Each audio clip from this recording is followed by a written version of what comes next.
السلام عليكم احلى متتبعين ديال قناتنا ديال ونور، كي دايرين؟ لاباس عليكم؟ كلشي بخير؟ رمضان مبارك سعيد، يدخل عليكم بالصحه والسلامه وطول العمر. المهم اليوم جيتكم باش نصايب ان شاء الله الغديوه ديالنا، هو اخر غداء ان شاء الله باش غدا ان شاء الله رمضان. هذا هو اخر روتين اليومي في الكوزينه باش يلا نشقاو الفطور ان شاء الله. كما كتشوفوا هنايا غسلت داك الحوت الابيض، عقدته في الحامض ترقد مزيان. هنا صايبت الشرموله ديالو، شويه د الربيع وشويه ديال الثومه، شويه ديال العطريه. المهم هنايا غنعمروه كما كتشوفوا. وهنايا راه ديجا شللتهم وغسلتهم مزيان ورقدتهم صافي، وفليتهم هكايا بالموس باش ديك العطريه تدخل فيهم. المهم نتوما المتتبعين ديالنا معانا ان شاء الله غنطيبوا الغداء ونشارك معكم الطبيله ديالنا. ايوا حنا غاديين على بركه الله.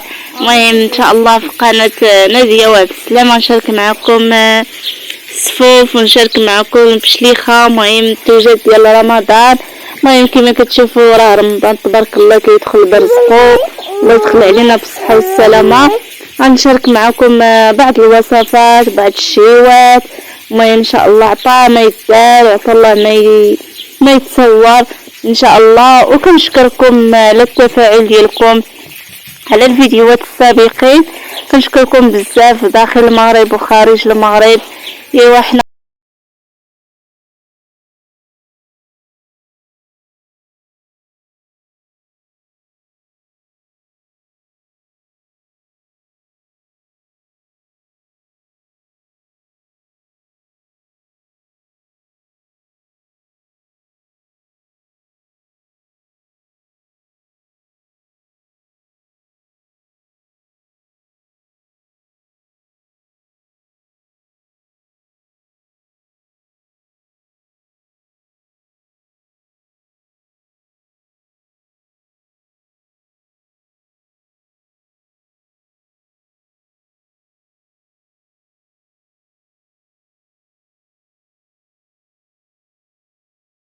كنقلي الحوت ديالنا كما كتشوفوا، كتقليه الوالده، قلات الفريت وهنايا الفلفله الخضراء كما كتشوفوا.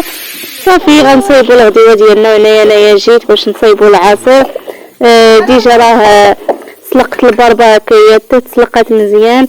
وهنا غنطحن ليها الليمونه وغنضيف ليه السنيده، شويه السنيده، وصافي نشارك معكم الطبيله ديالنا ديال اخر يوم ان شاء الله ديال الغدا، باش صافي نستعد ان شاء الله لسيدنا رمضان. الله يدخل علينا بالصحه والسلامه وطول العمر. ان شاء الله غنشارك معكم الوصفات والاطباق، عطا الله ما يتقال ان شاء الله. يلا بقوا معنا ما تمشيو فيه.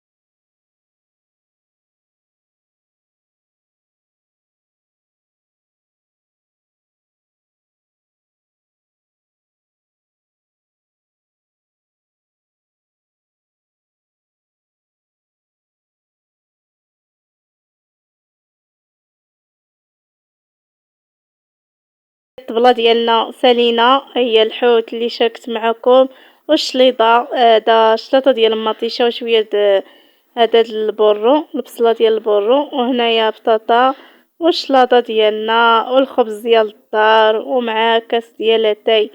وبصحتكم وراحتكم، وشكرا لكم وبسلامه. نتلاقاو في فيديو الجاي ان شاء الله.